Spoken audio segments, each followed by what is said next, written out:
Hi, guys. Welcome to Own Your Essence, the podcast where healing meets empowerment. I'm your host, April DeMille, a psychic medium and a life coach specializing in grief, trauma, and toxic relationship recovery. This is a space for deep conversations, powerful transformations, and raw healing. Each week, we'll dive into soul-centered topics like psychic mediumship, the supernatural, metaphysical wisdom, emotional grief, addiction, mental health, spiritual wellness, and self-discovery. Through inspiring interviews and personal insights, this podcast is here to spread awareness, spark connection, and support your healing journey. If you're ready to set boundaries, reclaim your confidence, and step into your true power, you're in the right place. Let's own your essence together.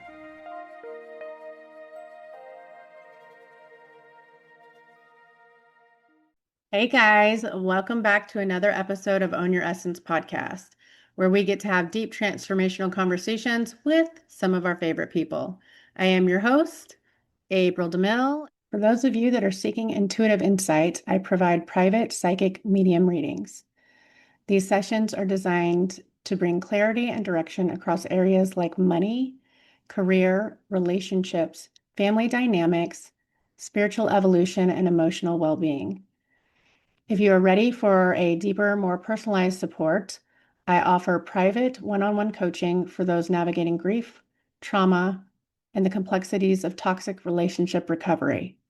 You can schedule a discovery call using the links provided to ensure it's a comfortable fit.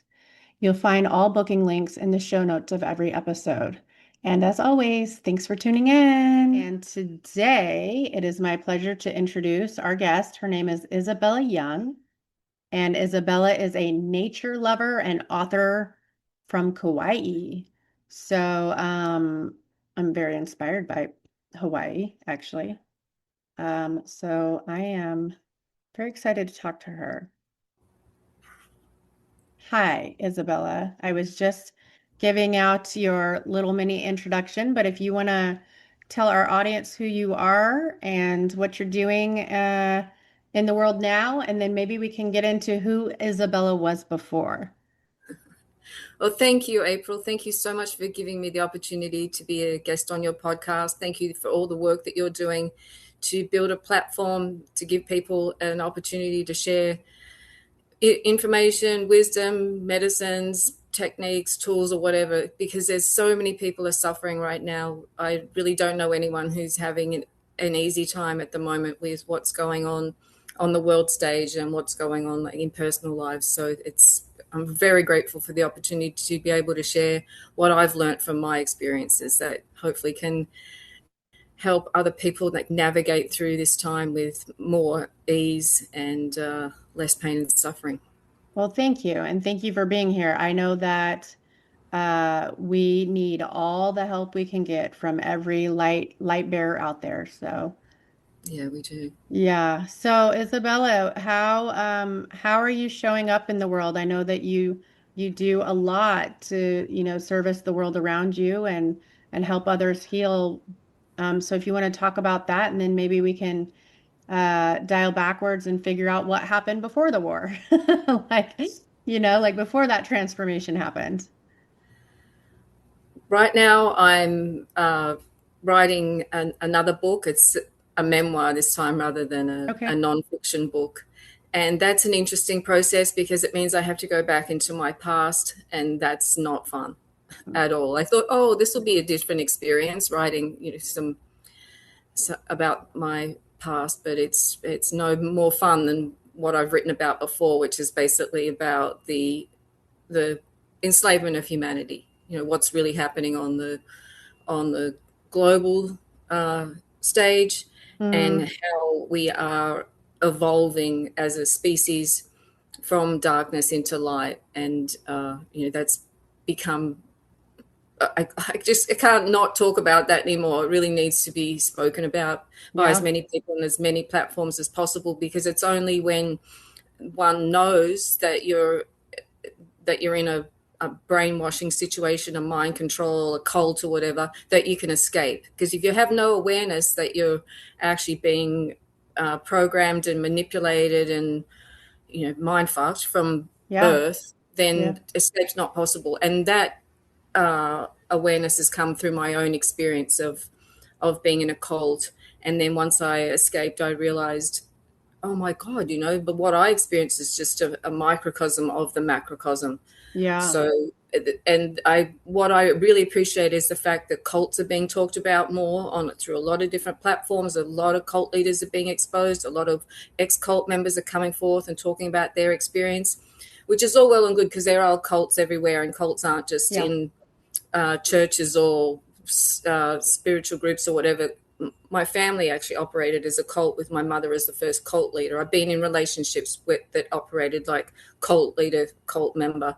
There are Mm-hmm. cults in like political parties and sports teams and country clubs, and also social movements are now cults. We've got the Yes. transgender movement and a lot of fuckery like that. So Yeah. it's important that people understand that if you don't understand that there are an infinite number of ways that we are being the way that we think is being manipulated, then it's a sad day, because it's only those of us who know what's going on that we can then take action to move us forward out of this Yeah. slavery, this dystopian technocratic nightmare. So Yeah. And that's you really said a couple things that are really important to bring up. One, um, without the awareness, you can't move the needle or shift the dynamic, right? We can't get out of the matrix if no we don't even know about the matrix, right. right? So if it's so normalized for you, then having awareness is foreign, completely foreign, right? Like what do you compare it to? Like you don't have any basis of comparison because that's all you know, right? Is the Right. slavery, the program. And so it does require a lot of brave people, and even collectively to really uh, spark the change in those movements for our ultimate freedom, right? Right. Yeah. Exactly. Yeah. That's the whole point. And I don't know who, what, or what is controlling us, but it's definitely a subhuman, non-human, anti-human force of evil that has Hmm. controls us basically from birth to death. And Hmm. to recognize that is terrifying, firstly, because then you think, oh my God, like what, everything's Hmm. part of the cult. Well, yes, it is. The Hmm. education system, the medical system, the legal system, the politics, science, yes, they all play into keeping people under control, living in Hmm. a limited way, certainly not reaching full potential as a divine human being. And it keeps us ignorant of the fact that we're being manipulated and controlled all the way along. And Hmm. then there's to understand that there are we we can say, oh, here we are in America and the land of the free. Well, that's just so far from the truth. So there's a lot of, like you say, uh, a lot of courage needs to be drawn upon to face the truth. And then, like, then what? Okay, so Hmm. now I realize I'm living in a slave system. Then what am I going to do? And that's, I think, then we tune into our own intuition, or connect with high power guides, whatever it is, and then see what it is that is what's our role in this. Yeah. So your role is one of them, providing a platform for people to share this information, Hmm. and mine is to write books. I also feel like one of the things that I can do every day in the most simplest way is to be either neutral with my energy or somewhat positive. I don't have Yeah. to be experiencing bliss or joy or whatever, because that's all, it's possible, but it's also very challenging in this Yeah. world. So if I can emanate either a neutral or a positive energy, then I'm contributing to raising the frequency of the collective, of the planet. Because I was going to say, I actually believe that the the most powerful moment is the present. So if that's what you're doing, is practicing presence and being grounded, that is such a pivotal point. yeah, Yeah, I just agree. just being is the power. So, and I And think. I think a lot of us are designed to just be in that way, Yeah, and a lot of us are designed to also serve, right? Serve yeah, outwardly, and so it sounds like you're doing both. yeah. That's my intention. I heard the mantra uh, uh, like 40 years ago to heal and serve, and so that's really what I'm still doing Yeah, to yeah, the best of my ability. And I also want to point out that when you say grounded, I'm talking about directly connected to the earth in terms of grounding. Like for right. me, nature's where it's at, Yeah. especially now, especially how we've been disconnected from nature by wearing rubber soled shoes or living in Oh cities yeah, or yeah, right. yeah, And the sun's been demonized, like don't go out, you'll get cancer and die, all that. We've been basically disconnected from nature in physically and also in our hearts, which is so disempowering and sickening for yeah, human beings because we are nature. We're not separate from nature, we are nature. So yeah. I spend a lot of time, I don't really wear shoes. Even at work, I don't wear shoes. I stay connected to the earth, and earth's a giant battery, so it's giving Hmm. me the energy that I need, the electrons that I need, the recalibrating my nervous system because that gets pretty shot sometimes. Yeah. So it's essential. That's not even a hippie woo woo thing anymore. Okay, No. you can do grounding visualizations and you can eat root vegetables, and it's important to actually do something like physically connecting your body to the earth. So sit with your back against a tree, touch plants when you walk past them, obviously not the poisonous thorny ones or whatever, but as you're going past, you can just brush past the plant. Even if you're in the city, you can do that. Put your Yeah. hand against the bark of the tree. And then the most we're most receptive to the healing energies or the empowering energies or whatever when we're relaxed. So going and lying on the grass, just Hmm. take 5 minutes, no phones, nothing, just go and lie in the grass, watch the clouds, close your eyes, meditate or whatever, and hold the awareness that you're receiving all it is that you need.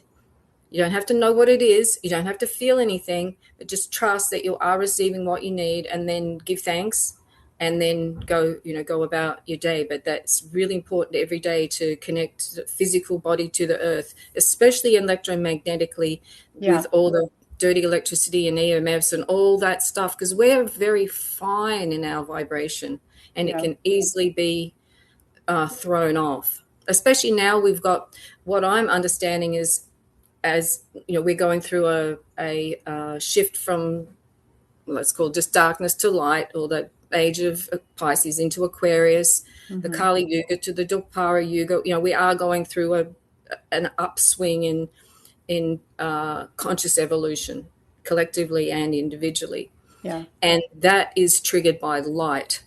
So the light that's coming through the sun, because the sun's a portal, so from the great central sun, from the cosmos and ever, that light is increasing in frequency.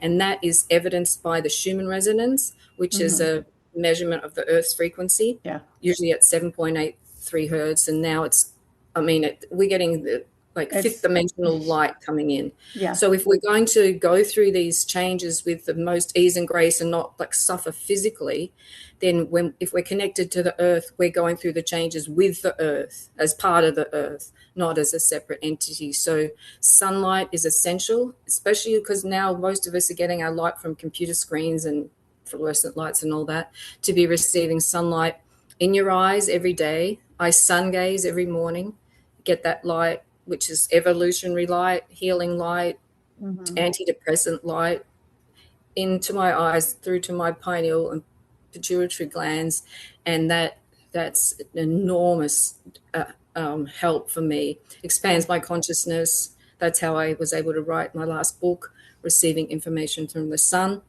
And then if you can't get the sunlight for whatever reason, you can get light from candlelight, firelight, the Hmm. light that shines through prisms, the light that reflects off water when you see that sparkly light. You Yeah. can look at that and get sunlight, moonlight, starlight, any natural light. So that's key at the moment, is to be receiving light. And, don't want to go out and fry yourself, obviously, but we do need sun on our skin in order for the Yeah. body to then be able to function. I think that that's one of the we've actually it's been a topic in my household lately is how cut off I have felt from nature. Me personally, so I know everybody else experiences it too, but like I don't handle, my body does not handle severe, like extreme temperatures, especially with the hot in Texas. I can't do that. Like my body, it makes me flare up and actually get sick. And Mm. so I have gotten to a place where I work inside. When I'm at home, I'm resting, so I'm not outside. I'm not getting, except for traveling from point A to point B, I'm not getting the exposure I need and the outside time because unless it's cold here in Texas, I'm never outside. Like basically from like June until October, I'm not outside because I hate my life and it's like a volcano here.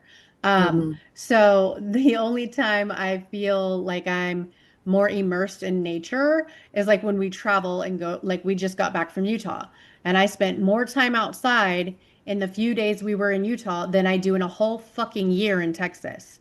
Right. And that breaks my soul. Like it Yeah. makes me so unhappy. Yeah. I still ground? Am I immersed in water all the time? Am I doing other practices? Sure, but it's just not the same thing as being able to feel the freedom and really be like joined with nature when you're out in it. Right. Well, you can spend time outside at night. Yeah, yeah, and I do. I do every Yeah. chance I get, but And I prefer the night because of yeah, that. yeah. Yeah. And then the other thing that I do when I lived in the city was I bought nature indoors. So I have a lot of Hmm. plants indoors. It's you know, a bit like a jungle in here. I Yeah. also um, do aromatherapy, so I can do Yeah. pine or I do all that too. So bamboo that's incense. Right. So those that's things have helped a ton because I have they do, all of don't that. they? Yeah, they really And do. the other one that I did a lot was I played nature sounds Oh on yeah. YouTube videos. So whatever that was, whatever I felt like, whether it was Yeah. falling rain or jungle Birds sounds or or waterfalls. birds, Yeah. Yeah. dolphins, whatever it is, because that's the like that's food for our soul, Yeah. food for our body, and it's really important to do that. In addition to eating living foods, so I'm here in Hawaii. I get a lot of fresh fruits to eat, Yeah. and that really helps to vitalize the body with the energies of nature. I sprout sprouts, which anyone can do. That's the easiest thing. Just a jar with some sprouts, whatever you want, lentils, mung beans, whatever. Yeah. Put them Yeah. in water, put a cloth over the top, then you can just rinse them out and sprout them on the sink, and that gives you the energy of like life force energy Hmm. that comes through nature. So there are ways that we can bring nature indoors, even if we can't get out. Yeah, for They sure. said even like I know there's this experiment done where they had it was in a hospital and they had one of the corridors had pictures of plants along the Hmm. walls and people chose to without even really thinking they would walk along those paths. People who had views out windows healed better than people that stared at brick walls. So it's such an important part of our well-being It is to, to one of my daily practices. Like I have to sleep in like a black dark cave and it has to be freezing for me to sleep well. But the first thing I do in the morning is I open, like I have a huge window with this beautiful view. And in order for me to like get my day started, I have to open these big blackout curtains and all the sun just kind of comes pouring in. And I will literally lay there in the sunlight right there at the edge of my bed for like 20 minutes, 45 minutes before I even start my day. that's what a perfect way to start the Yeah, day, totally. I'm just especially like, like greeting the sun too. That's a yeah, and I when I sun gaze, I giving thanks to the sun, and yeah, and just really appreciating the sun yeah, for its role in keeping me alive, basically. yeah. If that's all I can do is to soak in the sun through, safely through the windows so it's not 900 degrees on my skin, then Yeah, I'm gonna do that. right. Yep. Yeah, yeah. So can we talk a little bit about who Isabella was before, um, who you are now and what you're offering? Like, how did you get here? Well, I got here on there's been a lot of shit that I've had to deal with in my life. Yeah. Like I said, my mother was my first cult leader. She was an alcoholic with a narcissistic personality disorder, and I've only learned about this afterwards. I'm still studying it, but I was Right. labeled. I was the black sheep, the scapegoat, the eldest daughter, and she basically. I've had that same role, so I totally get it. It's hell. It really is hell. Yeah. It takes a lot of time to heal from. I Yeah. didn't have self-love. I didn't have boundaries, and I ended up. Met the man who I had children with, and he was a lot older than me. I had daddy issues and all that, whatever. But anyway, he was a fabulous human being, and we had a wonderful connection. My mother was also a devout atheist. She was actually a militant atheist, and she believed anyone who believed in God was like a subhuman, not worth not worth your time. So I grew up feeling kind of superior to other people, and it Okay. wasn't until I met Barry that he gave me some books to read, like autobiography of a yogi, and he was a warrior in the physical sense of the word. He did 4 tours of Vietnam and was a mountaineer and lived a big life like that. But he also had his spiritual awakenings, and we sort of dovetailed, did meditation together. We did tantra, we did shamanic journeying, and started living my dream on some land with fruit trees and chickens and all that. And I Yeah. was 3 months pregnant with our second child when he went off to work. We both worked in outdoor education, using outdoor adventure activities for either team building in the corporate world, or for me it was with young people who had their first mental health diagnosis. Okay. And so he went off to work with his new company and whatever, and I got a knock on the door at 10 o'clock in the morning from a neighbor and the cop, and they told me that he'd been found dead in his car. So I'm like, oh, fuck, Oh, my whole dream's gone. I knew, my yeah. soulmate's gone. Not growing old with anyone on any porches. No, no. Then I wanted out. I didn't even want to live anymore. But I Yeah. was pregnant and I had a 3-year-old, so I really needed to stay alive for them. So I spent a lot of time trying to find a place that felt like home, Yeah. and I traveled around a lot. I ended up in a community outside of Melbourne, and I did a shamanic journeying course where I had a massive out of body experience, and I met Barry during that experience and other beings who directed me to go and start training with this individual who I'd heard about but I'd never met before.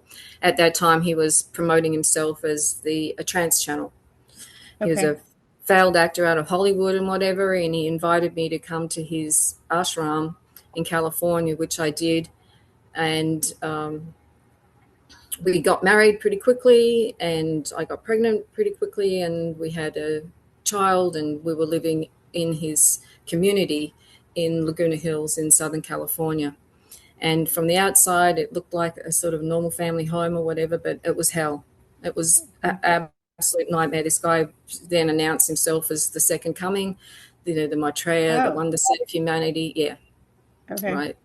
And I was the wife of Christ, and So was he schizophrenic? Was he no, dealing with? just narcissistic personality disorder and Hmm. demon possessed as well.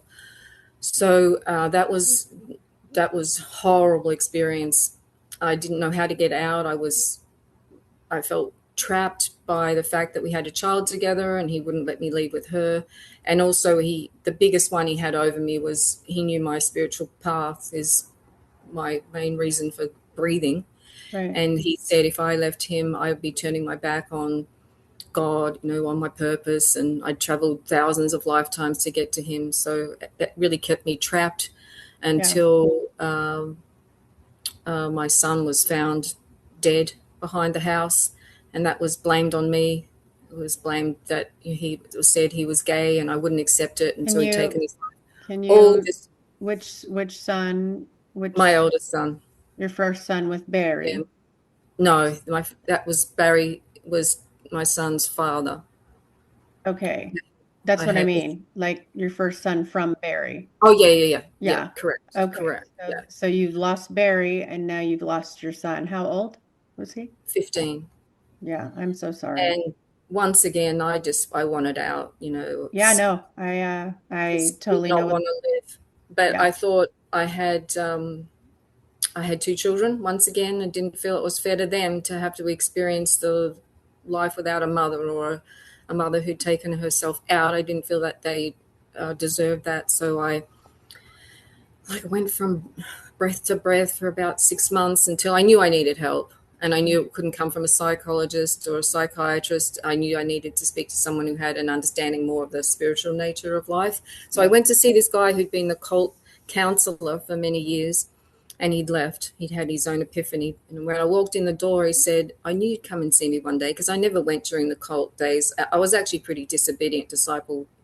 I got into a lot of punishments for my disobedience. And one of them was I didn't go to see this guy until after my son was, I'm going to say, murdered, allegedly. And he said, you know you're in a cult, don't you? And I said, no, I didn't know I was in a cult. I thought I was in an ashram with my guru. And he said, go home and Google cult characteristics. So there's the checklist. Charismatic leader who's the arbitrator of truth, who controls everyone's everything, from what they eat, when they sleep, who they're with, who they have sex with, who they don't have sex with, where they work, when they go on holidays. Everything's controlled, and then there's no accountability on behalf of that person can do, say whatever they want, and it's never their responsibility, never their fault, because they're perfect. Right. And then I learn about love bombing, because I went from the wife of Christ to the Antichrist. There's the hate bombing. I'm the worst mother in the world. Well, it's discard. It's the discard phase. Devalue, discard. That's what it is. You love bomb, and if they don't appease you, then you devalue and discard.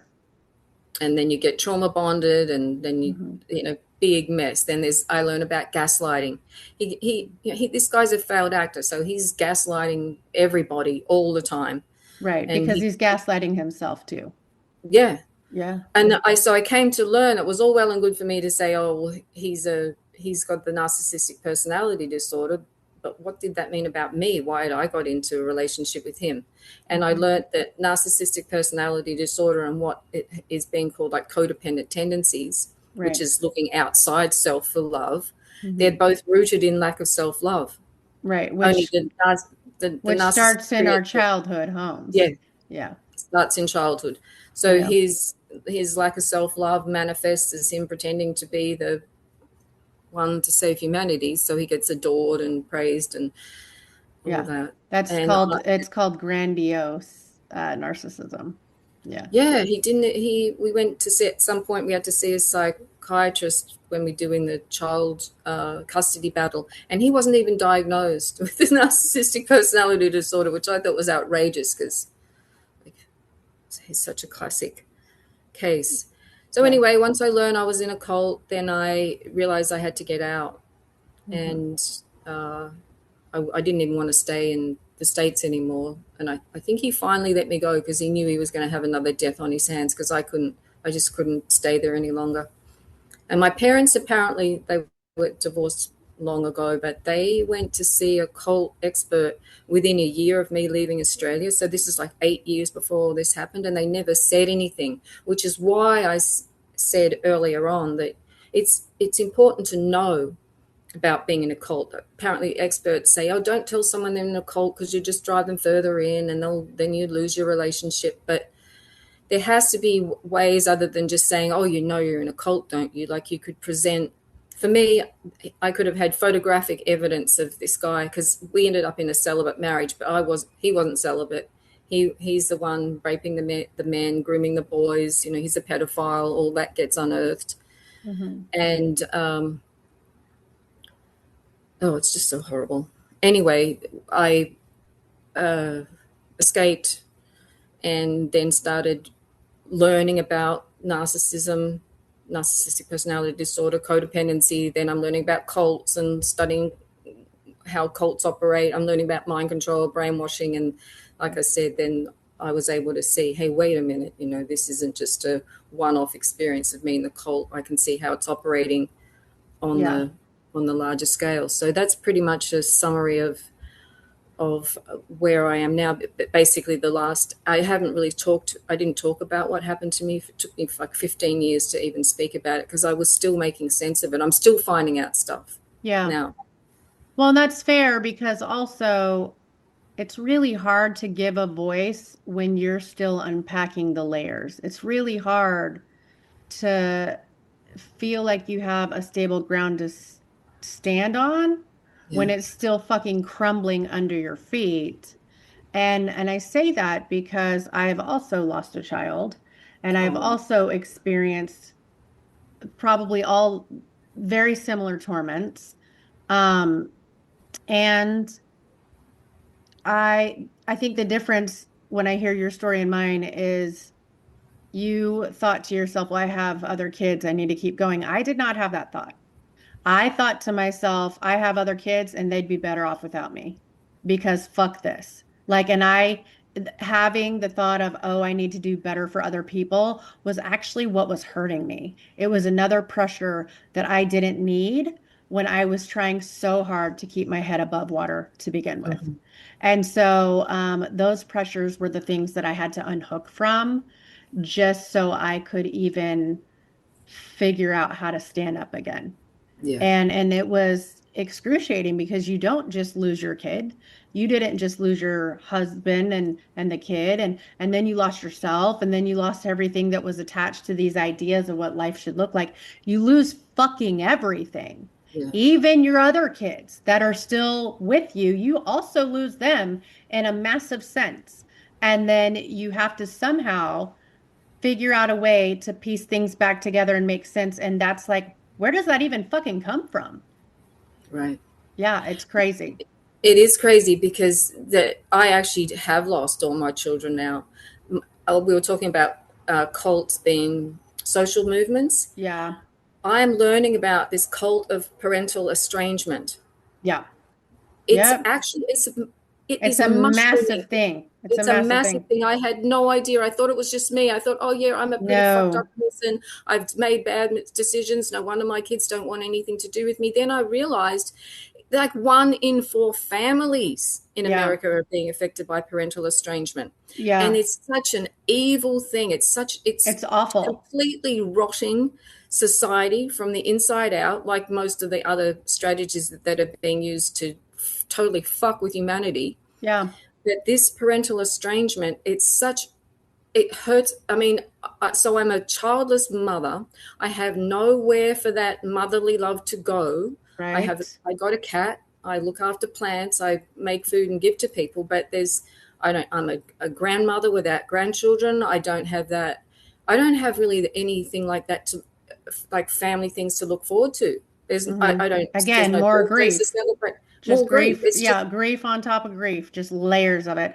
I and the go I ahead. just want to say the irony of it that I stayed alive for my daughters, and Right. they've now chosen to be motherless. They've made themselves orphans. Like that irony just pisses me off because I could have, Yeah. I You're could like, have I stopped. could have stopped suffering ages ago. Right, I You're could like, have. yeah. And then they're sorry, I just want to put this point in. You're So fine. their criticism of me is that I got into a cult, and that's what they're in. They're in the cult of parental estrangement, being supported online, told that, oh yeah, protect your peace. Your parents are toxic, they're narcissists, you're doing the right thing, like good on you. Meanwhile, there's no place for any type of healing. There's no place for any type of reconciliation, no place for any emotional maturity or growth or anything. And I mean, maybe time apart is necessary for some healing, but really, But you know what I can tell it's you about this is it comes full circle. They will come back. They well, will. I don't know that they will. I really don't, because they were both brainwashed by the cult But you leader were and my brainwashed too, mother. and you came back, right? So But I wasn't brainwashed to hate my mother. true. But what I mean is there everything in as far as I've experienced comes full circle. I can share a quick story with you where my youngest daughter now, she is 19, and her dad's family is Mormon. And typically, generally, I actually have a lot of fondness for the Mormon community, even though I'm a lot more anti-religion. But the stepmom that came into her life, like always, just despised me and had issues, towards me and all the things. And that family had uh, practiced parental alienation against the judges, against the paperwork. They did not give a fuck. They didn't care how much it hurt her. She was taught to doubt herself. She was taught to hide her affections towards me, and if she had fun, it was looked down upon. Any way that they could try to harm our connection, Yeah. it was supported and attacked in every way possible. And what ended up happening is, as much as that killed me, and I was already going through so much after the death of a child, like the last thing I needed was to lose another child, but that was what was happening, right? The wedge got bigger and bigger. What ended up happening was the full circle moment where I just had to like, I was like, okay, I just have to, she has a path too, and I have to just like let her figure this out. I can only be here when she allows that, and she has to kind of figure that some of this out on her own. And that's what happened. And a year ago, in July, she moved in with me full time. Oh, And she's been here since then. And she has learned how to use her voice. She has learned how to regulate. She has learned what safety and peace looks like when she never felt that in her body living at her dad's house. Um, and she has a very strained relationship with them now. So what I mean is, I feel like there are moments where full circles definitely happen. And I'm right. hoping that you get that full circle moment too.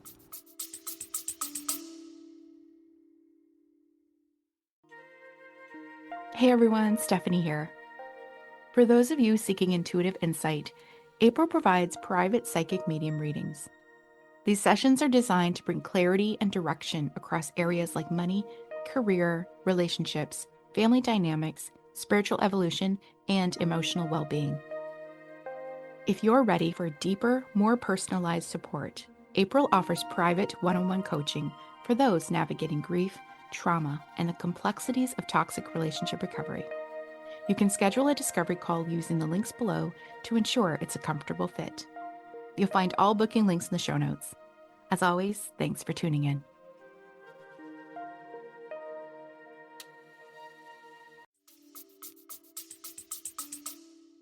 Thank you, and thank you for sharing that story. I'm so happy for you that you are able to heal with your daughter. That's so. Oh, there are no words for that. I can only imagine. It's I can only imagine. I hope from. I heard another story from a friend of mine whose husband was alienated from his children when they got divorced. The kids are about 12 or whatever, and he thought, oh well, they'll come around when they're adults, and they never did. In fact, they stayed hostile and whatever. yeah. And it was only when their children, so his grandchildren, alienated or estranged his sons. Hmm. So now, and now the sons are coming to the father They're saying, learning. they're now learning. They're going, I was a Yeah. real dick. I realized what I did. Because if you Yeah. think about it, so my daughters are modeling to their children how to cope with differences of opinion, different worldviews, hurt feelings or whatever. They're modeling that you run, you ditch the relationship. That like there's nothing to be gained here other than just burn the whole thing to the ground. And Yeah. that's a very kids learn from what they see, right? So they're Right. they're really playing with fire. Yeah, they really are. And that's what I always say too. It's kind of like one of my mottos is people dig their own holes. Let them do it. Let Yeah, them do it. I agree. Because at the end of this, again, her parents, the other parents they weren't parents I could co-parent with without being abused also. Like I was also being abused by them. Um, and at the end of that story, they spent so much energy trying to put the wedge there that that's what actually pushed them away, pushed them almost, they're doing it to themselves. And so I Mm-hmm. just go, Yeah. let them do it. Let them do it. Yeah, it's a pain, so much pain in family relationships when they are toxic, and it Yeah, and it carries on. Like there's it does. multi-generational trauma now. And the irony is that I remember before I had children, I knew that there was a toxic lineage in my family, especially in the mother line, Yeah. and I thought I'm gonna be the one. I'm gonna break this Well, pattern. that's what, No, I don't know. I think I made it worse. I don't think so, because your story's not over. Yeah. Oh, And that's true. Yeah, your that is story's true. not over, and look at what you're doing to put yourself out there and heal so many others. That is what heals the mother line and what brings the things full circle, even if it doesn't feel so possible right now, you know? Yeah. Yeah. Yeah, it's still pretty raw. Yeah. But And then that's fair. That's fair to yeah. say because like even just a year ago it was really raw for me still, right? Like I was still being, the alienation was being practiced in every conversation. My kid couldn't even call or text me without retaliation. Oh God. It was disgusting. And then they got to a point where they were putting apps on her phone so she couldn't even privately have conversations with me. Oh, It was awful. Like the level of disgust, disconnection, and lack of care for her actual well-being was right, putrid on every level. Just psychotic. right. Yeah. So for her to be out of that now and finally feel what it's like to feel safe in her body and safe in her environment, I've seen a completely different version of her Yeah. be born. Well, she's It's, home with mom now, so yeah. it's the best Yeah. place. It's good. But I love that you're still giving that. You're still also giving that to other people, even if you don't feel like it's being recognized. Yeah, I feel a lot of shame around it, actually. Yeah. And I think Yeah. that's one of the purposes of the whole thing is to keep us feeling shame and guilt and all that. Because, yeah, I Yeah. don't really like talking about it because it usually the response from most people, unless they've been through this situation, is what you must have done something as a parent. You No. know, No. and people are so quick to blame the Right. parents, and the irony is that, well, often parents are the ones to blame, but with this whole estrangement movement, Yeah. it's really the focus needs to be on, well, what are the adult children, what are they doing, what are they learning, where's their forgiveness for mistakes that were made, like are they going to be now never forgiven for their mistakes? It's a Right. real mindfuck, another one. But Yeah, it is. And also, there is I think it's natural and normal for people to want to seek and find the labels and the understanding and the definitions for here's what has happened to me, and that's okay. That's how they become aware too. But the other part of that is if you don't stay in that, right?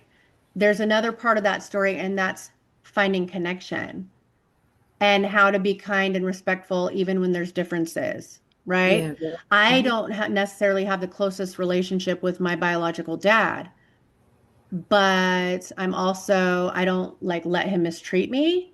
I've gotten really good about those boundaries, but I also love and adore him still. Yeah. And we are finding ways to still have a connection even when it's hard.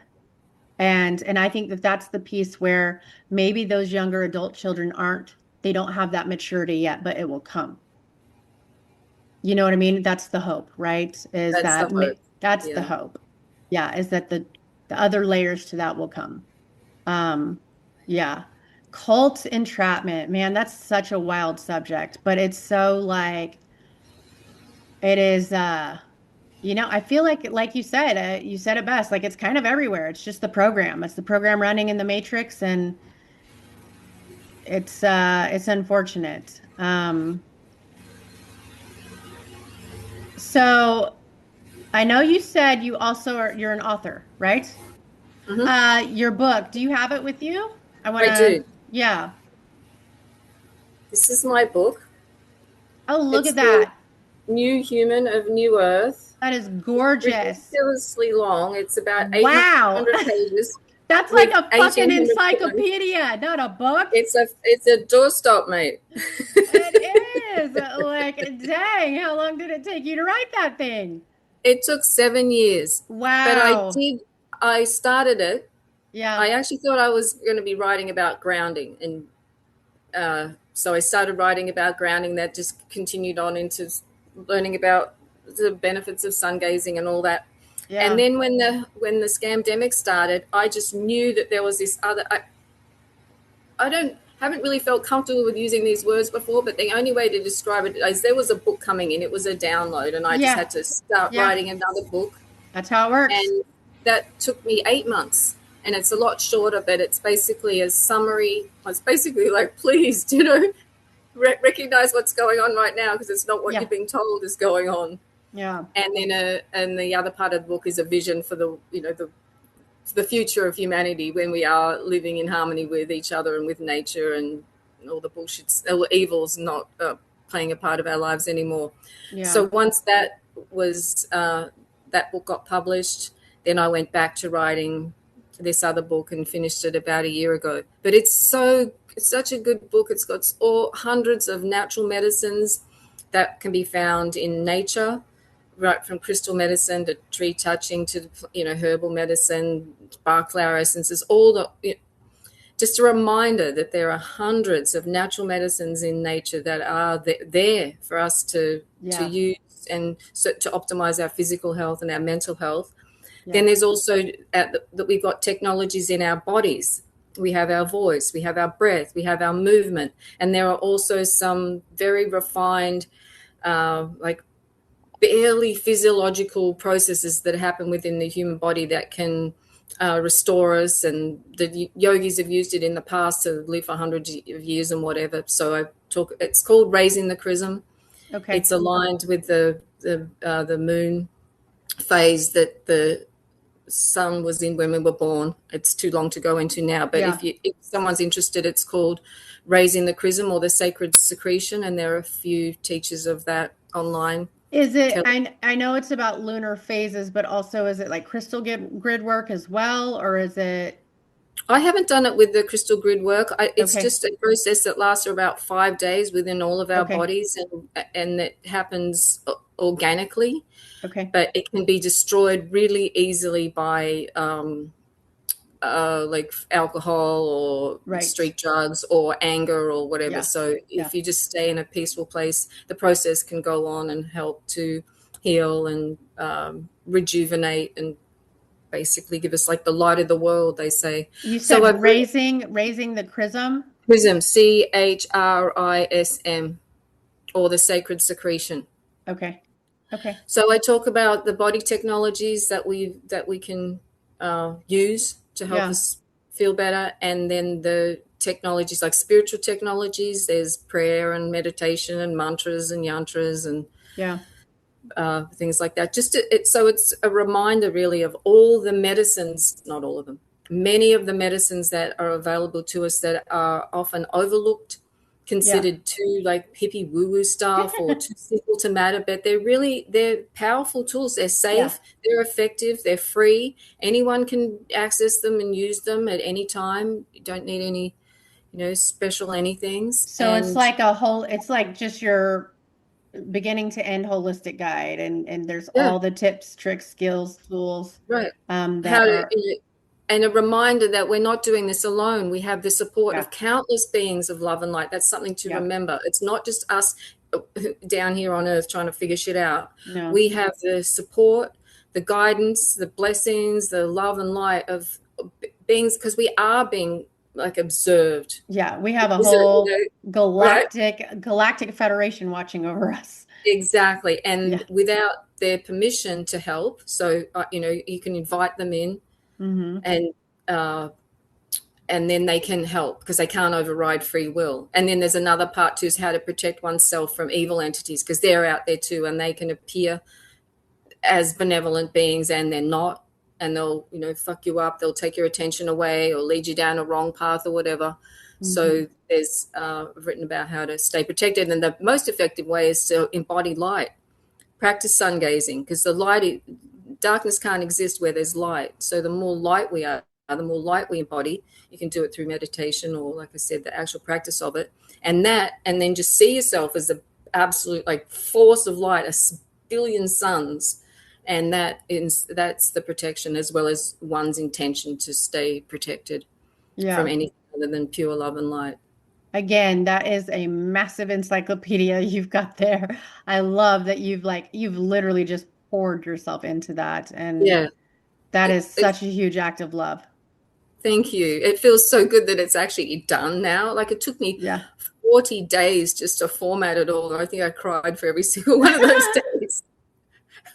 Oh my God, it was so traumatic because I self-published. I highly recommend self-publishing to anyone who's writing a book. It's really easy. And then you're in total control. You don't have to capitulate to anyone. I did everything. You do need a good editor. That's one thing that I did want, but self-publishing worked out really well. And now it's so good to have it, that I said everything I wanted to say. Yeah, you got it out there. And now you're working on the memoir, which I'm glad that you brought up because I was actually going to ask what your next kind of like bold move was, like where you were going.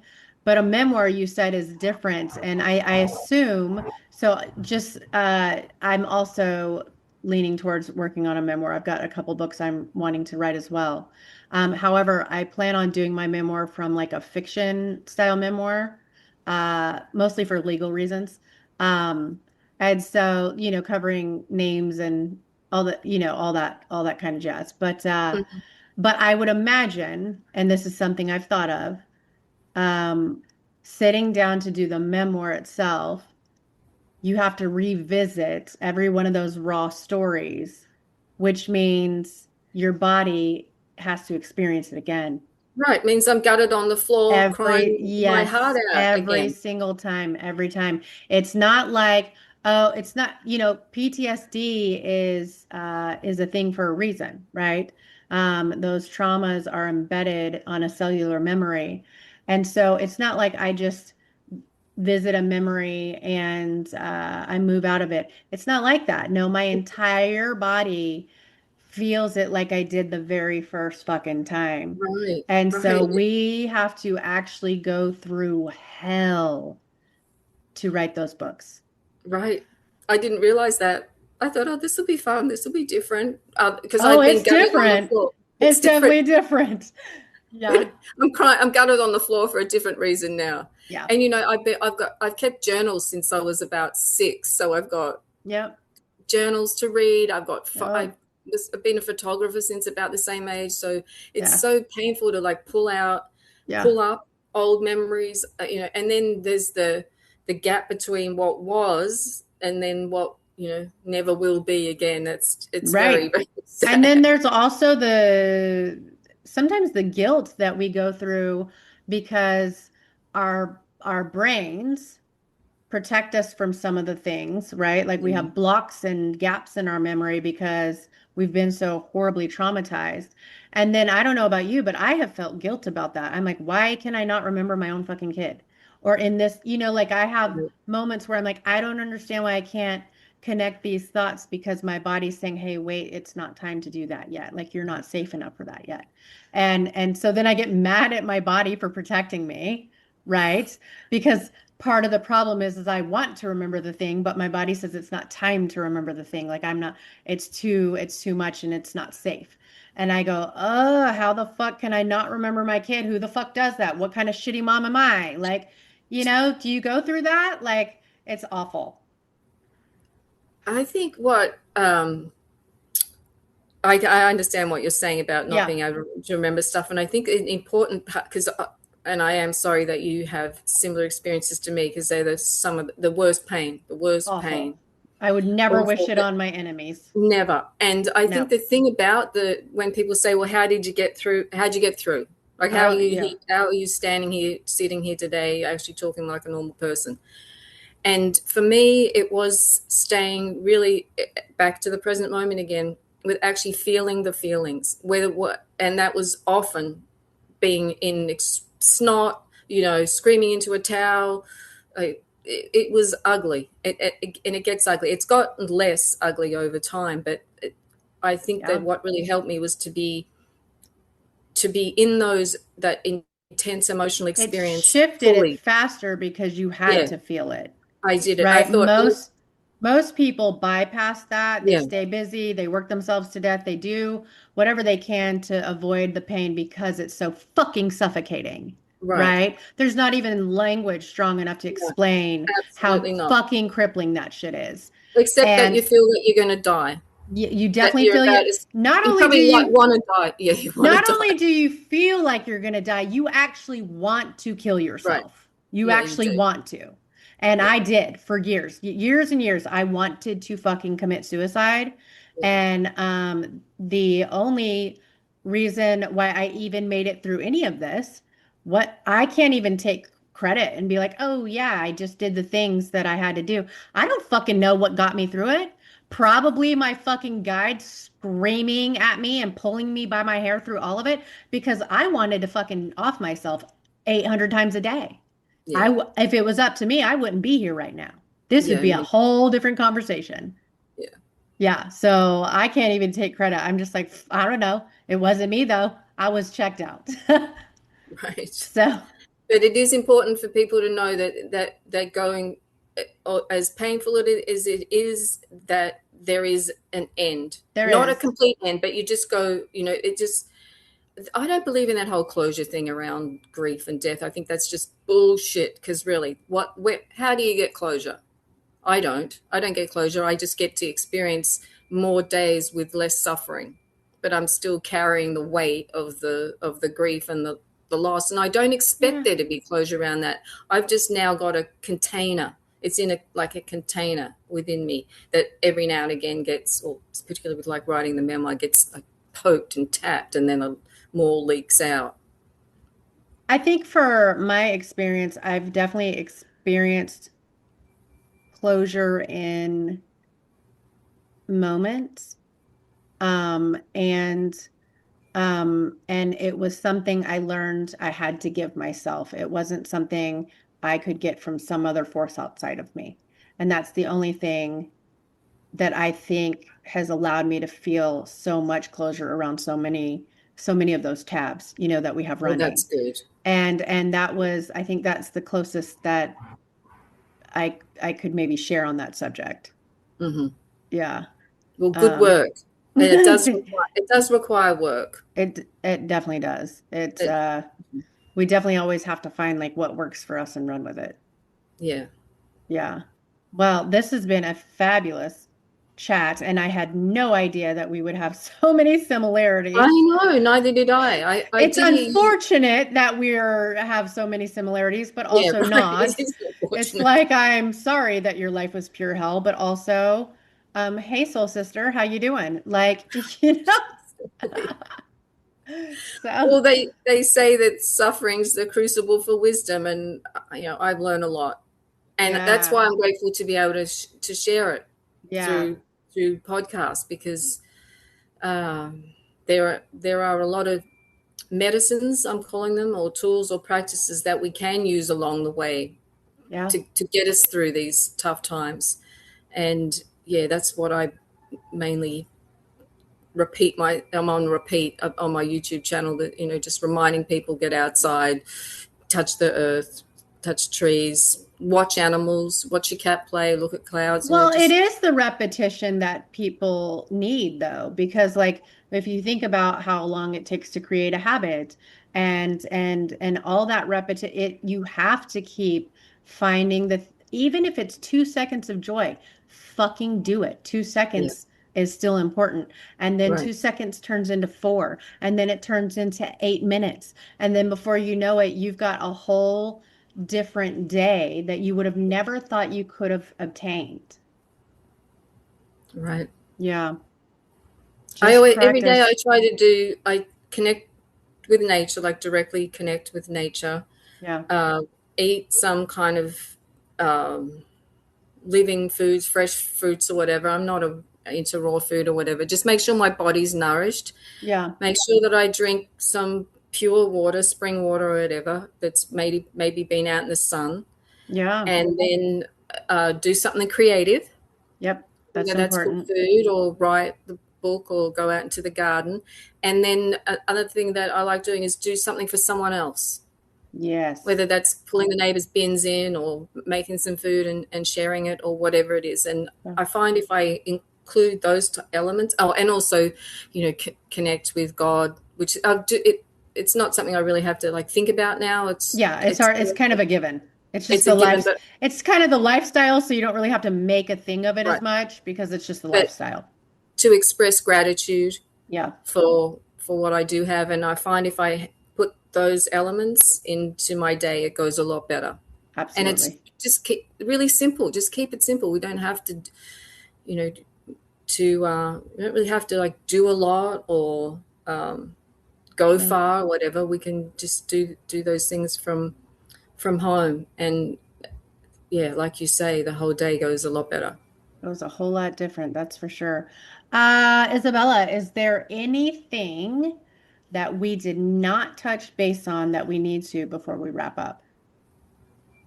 No, I think we covered We all the covered. things that I feel are important to talk about: embodying light, connecting with nature, Okay. like you said, doing things that bring joy, Yeah. finding moments of peace, and doing human stuff. Yeah. Put the music on and dance, and play board games, go camping, just do human stuff. It's really important Yeah. now because there's so much push for us to be living in this technological, like robotic cyborg type of world, and Yeah. that's when we're most disempowered Yeah. and we get the most sick. So by remaining human and connecting to nature is how we stay empowered and mentally and physically and spiritually well. Yeah. I would agree with that. Okay. And how, if somebody wants to work with you, what's the fastest way for them to find you or best way for them to contact you? My YouTube channel is called Feeling Better Naturally, Okay. and I have a Substack, Feeling Better Naturally, Okay. and my email is my name, Isabella Young, number 19 at gmail.com. I don't actually have clients or, so I I just share what I know through those platforms. Okay, that's perfect. That's perfect. Okay, guys. So, Isabella, it's been an absolute pleasure to have you on. I think this conversation has been, it's definitely been so much more, and I guess inspiring and enlightening than I thought it would be. I had no idea we would have so much in common. Neither did Um, I. yeah, so that's really fabulous grounds. But if you guys are looking to connect with Isabella, her information will be in the show notes. If you are feeling like this, these topics resonated with your soul and you want to work with me privately, my booking links are also going to be in the show notes. So I think that's it, Isabella. We're going to end it right here. Bye, you guys. See you next Thank you. time. Sending love and light. Thank Thank you. you.